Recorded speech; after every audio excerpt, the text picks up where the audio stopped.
So I want to talk a little bit about my vitrectomy surgery and maybe what you can expect during the recovery process from your vitrectomy surgery. First of all, I discovered at the end of January that I had a detached retina.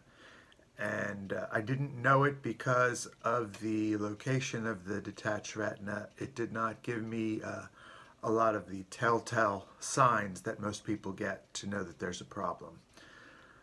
So it detached, and I lost part of my vision that was also partly covered by my left eye and above me. So it was detached for a long time, probably about a month. I went in for my normal doctor's and optometrist visit, and that's when I discovered that there was a problem, and I immediately went to a retina specialist, and I had surgery the next day. When I talked to the retina specialist, he said that he was going to do possibly two procedures. The first procedure would be a scleral buckle, which would be a belt, a band that goes around the eyeball and helps give the eyeball support. And he said often when this belt is put around the eye, it will provide support, and sometimes the retina will just fall in place, and that will be all they will do. He said there's a 30% chance that you will wake up from the surgery and you will see that you have a green bracelet on. If you see that green bracelet, you know that the scleral buckle was not enough and I needed to do another procedure. And that other procedure will have a longer recovery period, and things will be very blurry when you wake up. So I was ready for that. I was thinking it's more likely I'll just have the first procedure and I won't have the vitrectomy. So when I woke up, I looked at my arm and voila, I had the green band. So I knew I was in for a longer haul. My eye was bandaged and covered, so I couldn't see anything out of it. And I went home after I woke up. Followed the instructions for that day, which involved keeping my head down.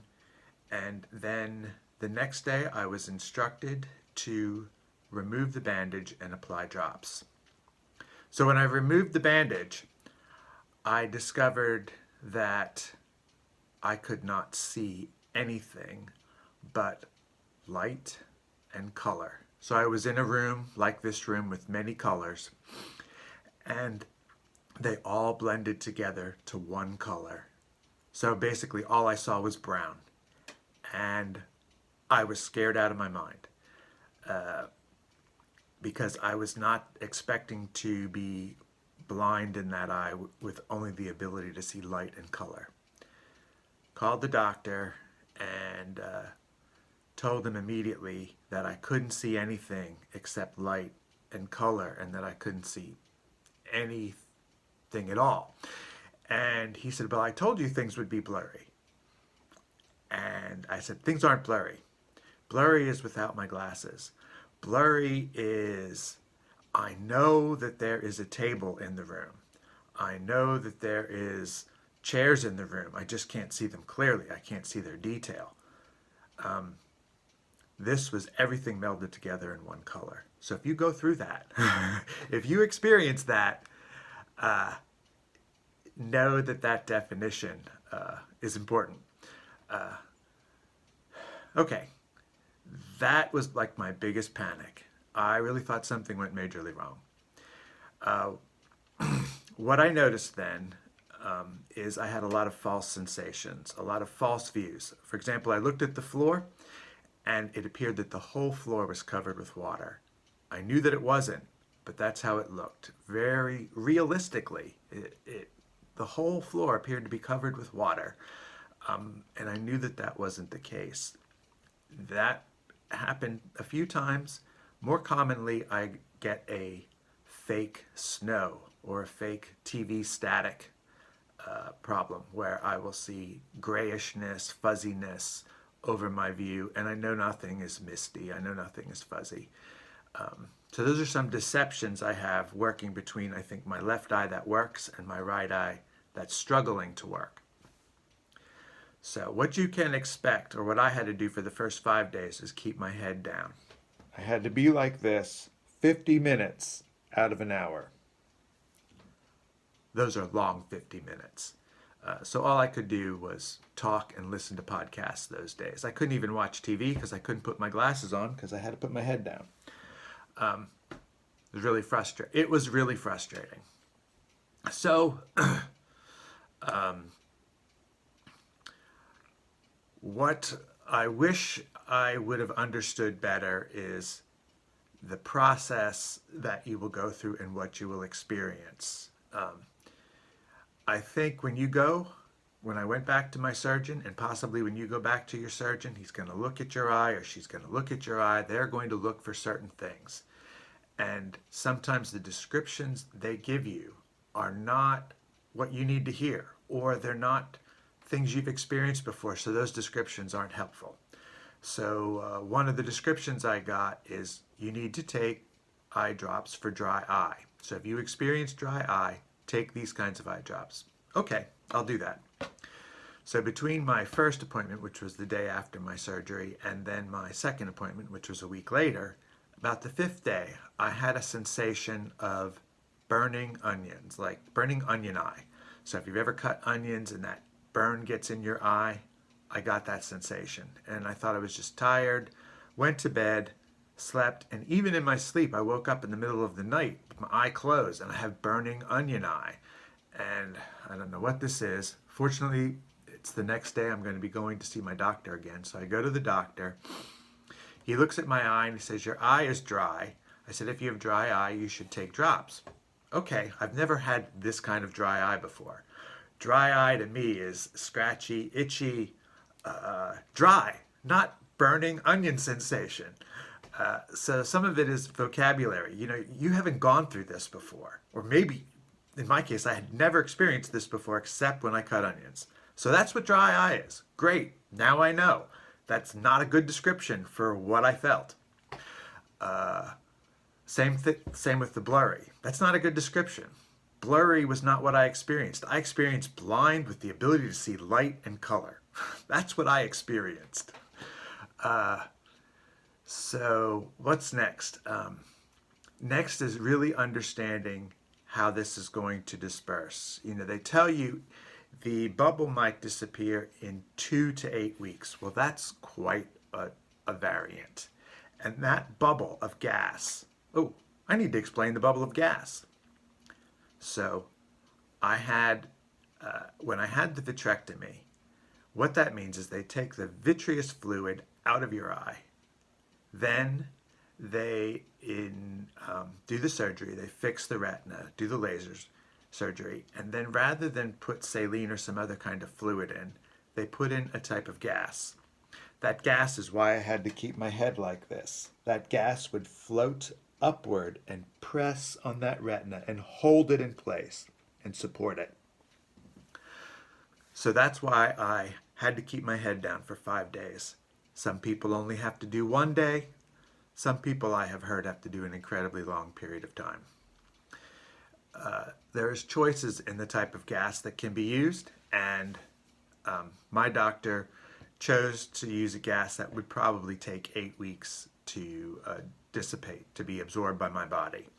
So I am now in the process, I'm about halfway through, where my eye is half filled with liquid and half filled with gas. The more gas that's in your eye, the more you're just going to see light and color. As that gas is replaced by liquid, you will get more and more of a view.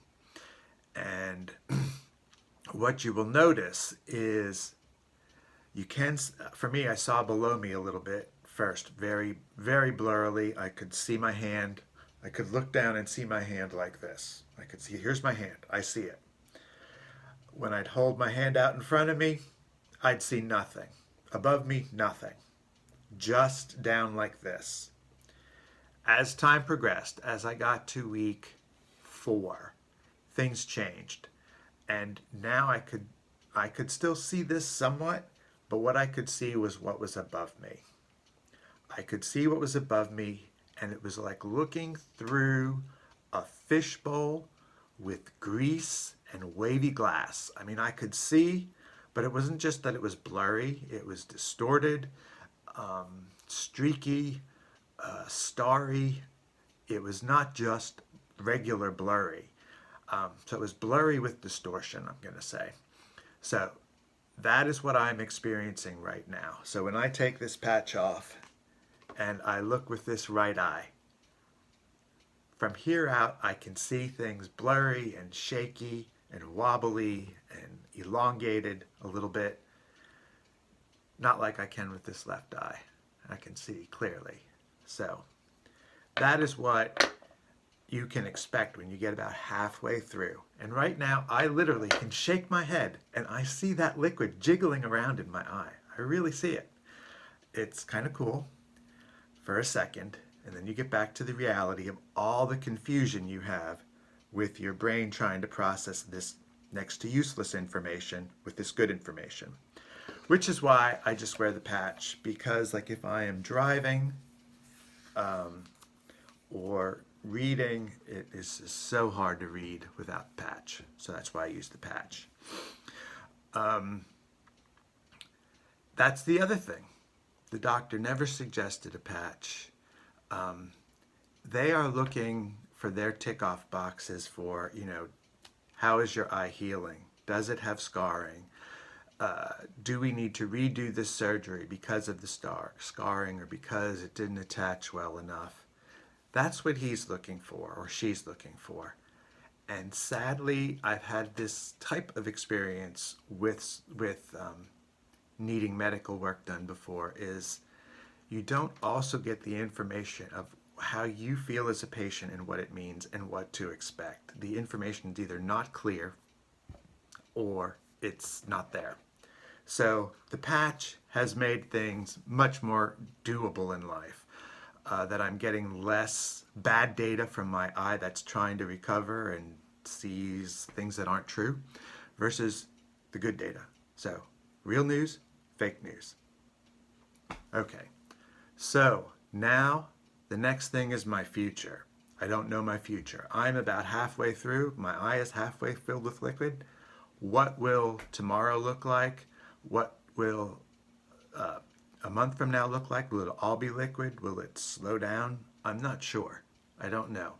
I do know that in another 2 months, I'm going to go back for my appointment. And at that point, we're going to determine, do I go get a new prescription for the way my eyes are now, because the shape of my right eye has changed because of that belt around that eye, that buckle that's around that eye. So it's a different shape to the eye. It's going to need a new prescription. This is not going to work. So we know that. Plus, the procedures I've gone through are traumatic on the eye, and they cause cataracts. So it is very likely I will have a cataract, and I will need cataract surgery, which is much more minor, shorter recovery than this. So I'm not worried about it. Just want to get through it. So that's where I am. I am at 1/3 of the way through this 3-month process, and it's something I am grateful I live in a modern age when I'm not going to go blind, and yet it is a frustrating 3 months. So that's my information there. Just to recap how my month has been, I found out I had a detached retina. It had been detached for a while. Had surgery the next day. It was repaired. At this point, it looks like it was repaired successfully. I had to have a protocol of my head down for 5 days for most of the time and every day, which is a very strenuous protocol. By day 6, I was so happy to be able to be up. By the beginning of the second week, by day 8, I was allowed to resume my normal physical activity. I go to the gym a lot, so I cut that back some. I did cardio, but not weightlifting. And Then the second week I started doing my weightlifting and started doing that again, but not too much. I still took it easy, and now I'm pretty much doing my regular routine at the gym, which is week 4. And next week I'm going to continue. I'm going to probably continue to use this patch a lot. In addition to helping me, I think it helps other people know. I have no idea what's going on over here. Like I see this in the camera, but I don't see it in the real world. Here's my line of vision right now. So, in Pennsylvania, if your doctor says you can drive, you can drive. So in Pennsylvania, where I live, you are legal to drive with just one eye. So I can drive. I choose to drive on roads that are simpler without complicated intersections, because it definitely has cut down on my confidence level to be able to see what's going on over here. But to be honest with you, I think I'm a pretty good driver, and I am 100% focused on that road. You can be guaranteed I am not texting. All right, that is what I know for now. And I will do another video when I know how this process has turned out. All right, hope this has helped you.